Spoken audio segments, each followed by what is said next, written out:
I'm so angry. You and your parents both make me angry.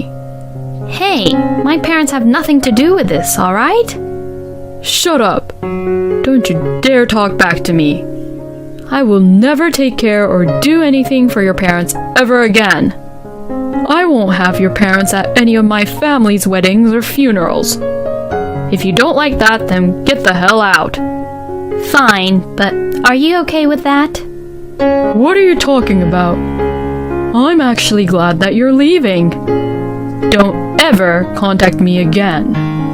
As he said that, I confronted my husband, Dan, with a piece of paper. The moment my husband saw the paper, he was surprised. What? Divorce papers? My husband was lying on the sofa, but he got up instantly. Hey, what's the meaning of this? You're divorcing me all of a sudden? My name is Mary Cooper, and I'm currently a 29-year-old company employee. I currently live with my husband, Dan, and with our 3-year-old son, Sean. I have been working for my father's company since I graduated from college. But, to my annoyance, my husband is completely against it. I work for a well-known company. Wouldn't it be embarrassing if people found out that my wife works at a fairly small parts factory? Why would you even say that? When we first got married, you were showing off to people by saying that I was the CEO's daughter. Why do you even hate my parents and the company my father runs so much these days? You'll never understand, will you? You should just quit your job. My husband insults me by saying such things and tells me to quit working. I think it's cool that my father is always enthusiastic about his work, always challenging himself and always pushing forward. And I respect my father very much because he's a person who cares about his employees. So I have no intention of quitting my father's company at all. It actually seems like my husband doesn't like the fact that I respect my father more than him. I was thinking how petty Dan was and started to wonder why he suddenly started saying such horrible things. When I was eating breakfast with my husband and son, my husband said to my son as if he remembered something. You know what, Sean? When you grow up, go to a good university and work for a major company. Don't you dare ever get a job at a small factory making parts. I just couldn't believe what Dan was saying to Sean. Hey! Don't talk to our child like that, I said angrily, to which my husband replied, There's nothing weird about it. I'm just teaching him what's normal in the world. Why doesn't he realize that this statement in itself is insulting not only to my father and myself, but also to the employees who work at the company? I should rather teach Sean not to be such an inconsiderate man like his own father. No matter how much I tried to warn him, my husband kept saying these kind of terrible things. He seemed to really want me to quit my job. And my husband continued to say and do things after that to hurt me, and kept on telling me to just quit the job like I've been saying from before. Until now, I have wondered why my husband has become such a cold and terrible person, and I hope that he would at least go back to how he was in the old days. But since I don't see any sign of that, I have given up on him. It's not that I haven't considered a divorce, but Dan's parents are very nice people, and not only me, but my parents also get along very well with them. Which is why I end up hesitating for a divorce, because I don't want to cause any disappointment to my parents and his parents because of our divorce. Dan's parents and my parents are really close, that my father and Dan's father seem to go fishing together a lot, and my mother and Dan's mother both like the same artists and go to live concert shows together frequently. And Dan's parents and my parents were very protective and take very good care of our son. I felt that it would be wrong to take away the environment in which my son, who grew up with so much love and affection, was so happy with. That is why I couldn't be brave enough to divorce Dan. But my love and affection I had for my husband is growing more and more dry. I I'm gradually getting to the point where I don't even want to sleep with him, and I sleep with my son in his room these days. Seeing me be like that, my husband didn't like that and tried to force us to sleep in the same room as him. But my son started to cry a lot, perhaps because of my husband's frustration. So he stopped, and he also stopped coming into Sean's room after that. Soon after, my husband and I stopped talking to each other. My husband continued to harass me in order to get me to quit my job.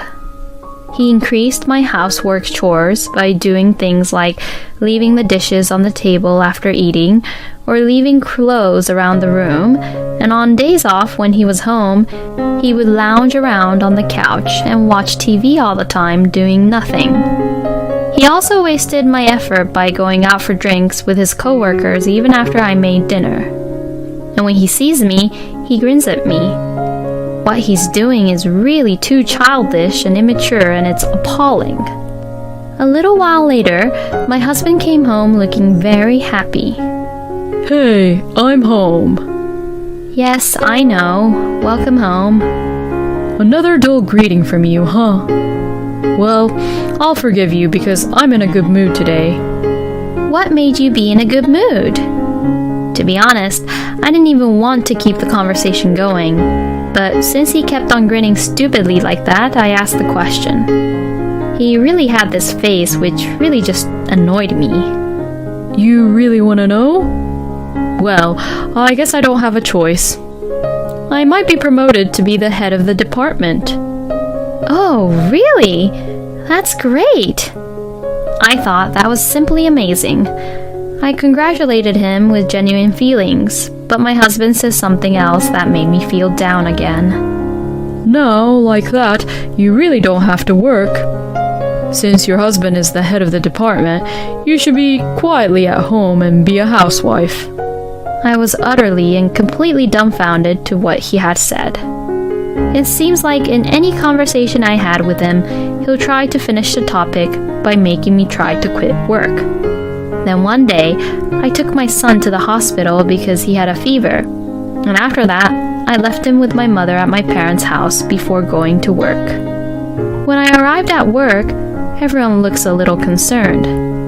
What's going on? I asked the desk clerk nearby, and he said, well, the president is talking to a business partner right now, and it seems like the president is very angry with him.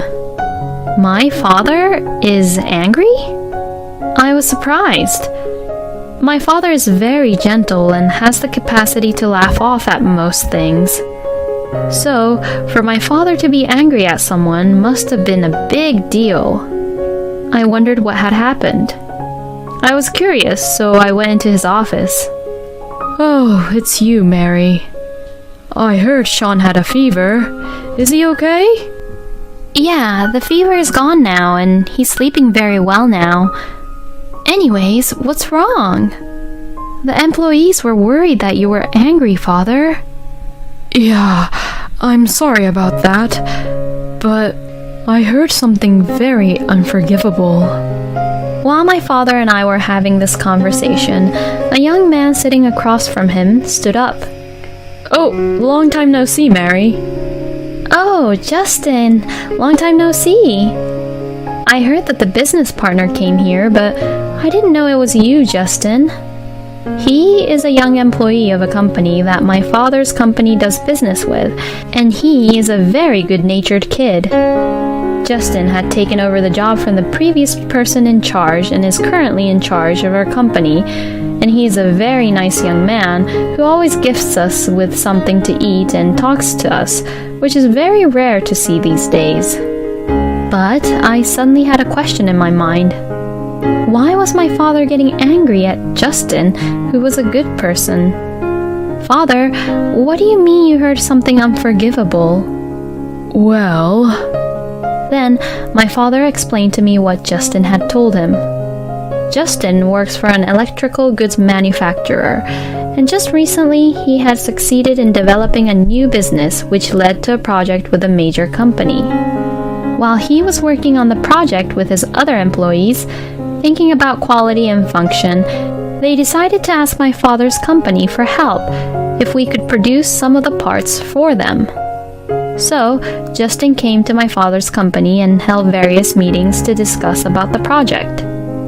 After making steady preparations, when the project was finally ready to proceed, his boss took away the presentation materials that had been prepared just before the project was about to start. And his boss then took the liberty of making a presentation to the employees and executives and took credit for it.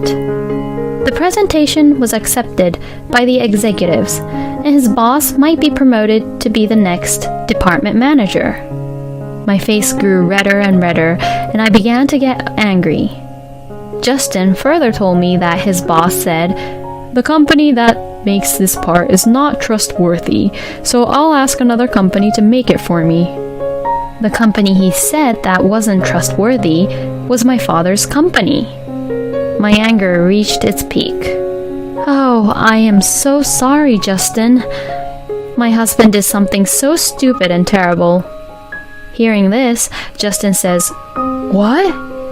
Isn't your boss Dan Cooper at the company you work for?" Yes, it is.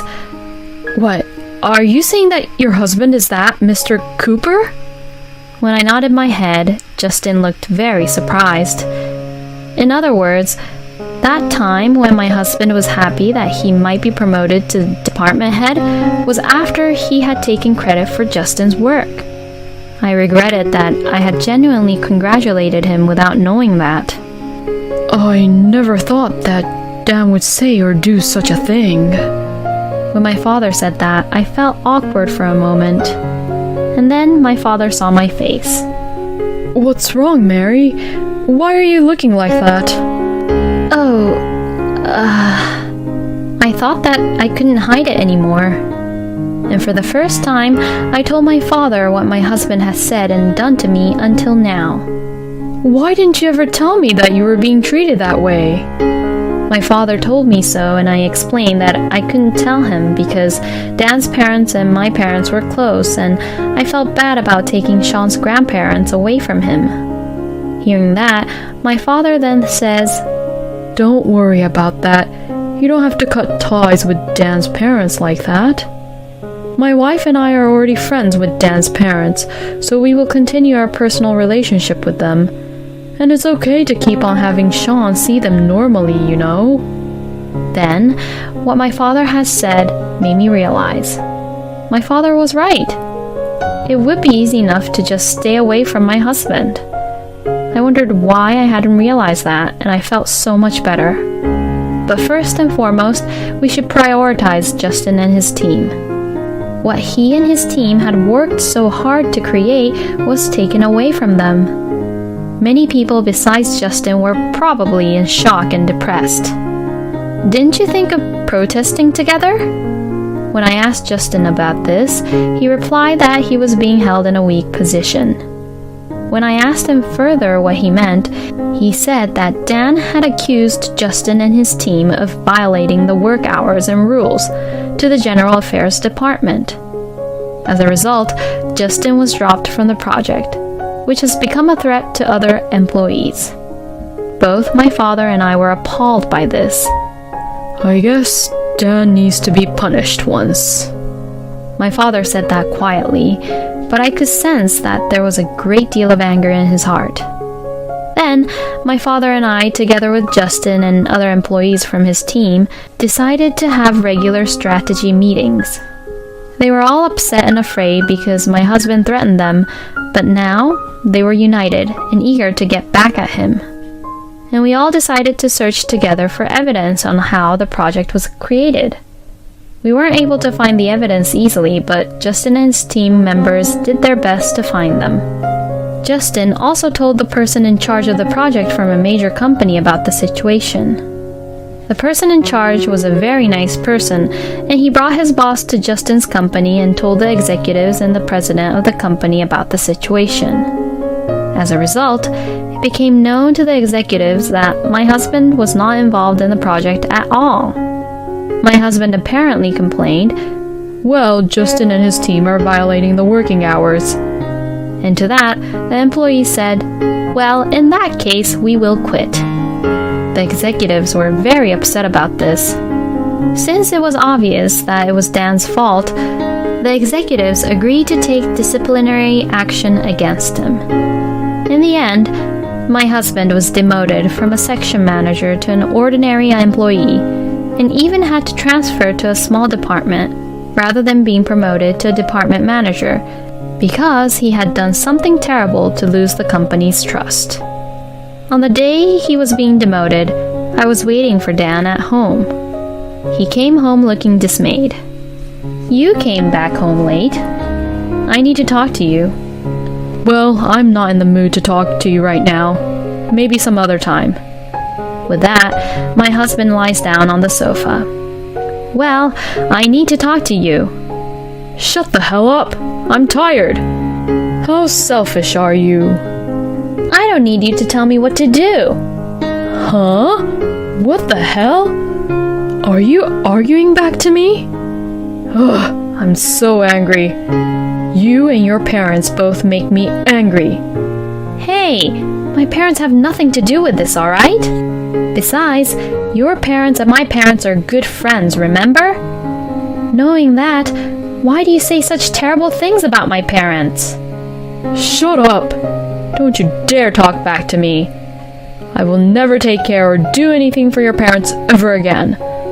I won't have your parents at any of my family's weddings or funerals. If you don't like that, then get the hell out.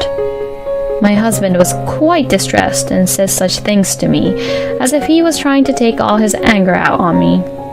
But what he said was out of the line.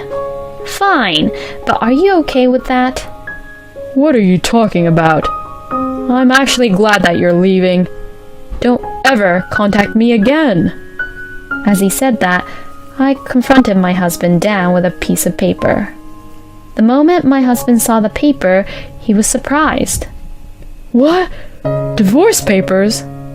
My husband was lying on the sofa, but he got up instantly. Hey, what's the meaning of this? You're divorcing me all of a sudden. You betrayed me, so divorce is what you'll get, don't you think so? Hey, wait a minute. Betrayed you? You mean to say that I betrayed you by saying horrible things about your parents? Are you crazy enough to divorce me over something like that? That doesn't matter anymore. This is why I'm asking for a divorce. With that, I spread out a document which was in an envelope out on the table. It was photos of evidence that my husband was having an affair with a woman whom I've never met. How come you know? You look like you're having a great time here. This is different. It was just an impulse. I don't care if it was an impulse or a serious one. The fact that you had an affair will never go away. Divorce is absolute. Child support is absolute. Alimony is absolute. And there will be no division of property. If you aren't agreeing to these conditions, you're going to hell. What? What do you mean? You apparently met this girl at a bar, but she's a high school student. What? You gotta be joking, right? She didn't even look that young. It's true. I hired an investigator to find out if you were doing anything suspicious, and everything came out. And according to the investigation, that girl is a high school sophomore student. Cheating on your own wife alone is just disgusting, but if the world finds out you're with a high school student, you're really doomed for life, and normally you'd be under arrest. Wait a minute. I'll agree to all the terms of the divorce, so please, just don't say anything about this. Please. Fine. I don't like people saying that my son's father was arrested either for such a stupid and disgusting reason. And I know some dirt about that high school girl anyways. Yes, the high school girl who said she met him at the bar had been smoking and drinking. So I told the girl and her parents that I would report the drinking and smoking to her school if they didn't pay the alimony. I heard that the girl went to a prestigious all-girls high school, And if the school finds out, she would be expelled at once. So, the girl and her parents apologized to me and paid me $40,000, saying that they hoped I wouldn't do that. And my husband, who was afraid of getting arrested, paid me $50,000 in alimony and over $100,000 for child support. All of Dave's savings were now gone, and he was left penniless. But the fact that Dave was having an affair and that the partner was a high school student somehow spread as a rumor at his workplace, and he began to be looked at coldly by all the employees. But since he has no money at all, he has to keep working. And combined with the stress of not knowing when he will be exposed for his illegal activities, he now looks very old for his age and does not look like he is in his 30s. He deserves what he got. Dan's parents apologized to me and my parents for the divorce and the fact that Dan tried to force me to quit my job along with his affair. But since it was only Dan's fault, both my parents and I were nice to Dan's parents and told them not to apologize and to please continue to be in good terms with each other. Dan's parents were so angry with him that they disowned him eventually. I have no intention of letting Dan see Sean in the future, and now because of what he has done, Dan is completely alone. By the way, Justin and his team were able to work on the project and it was a great success. Both my father and I were very happy to be able to help Justin by providing the parts. I returned home with my son and I am now working hard as a single mother. Now that I am back home at my parents' place, Dan's parents are happy to see Sean and my parents, who are friends, all at the same time. I hope to continue to enjoy my days with this family connection other than my ex-husband. Taking credit for his colleagues' work, making fun of his wife's family, and to top it off, he had an affair. He is a scumbag husband who can only be described as nothing but a scumbag. I am glad that he was finally punished. I hope Mary will spend happy times with her son, her parents, and Dan's parents from now on. Thank you for watching until the end. Please subscribe to our channel. We hope to see you in our next video.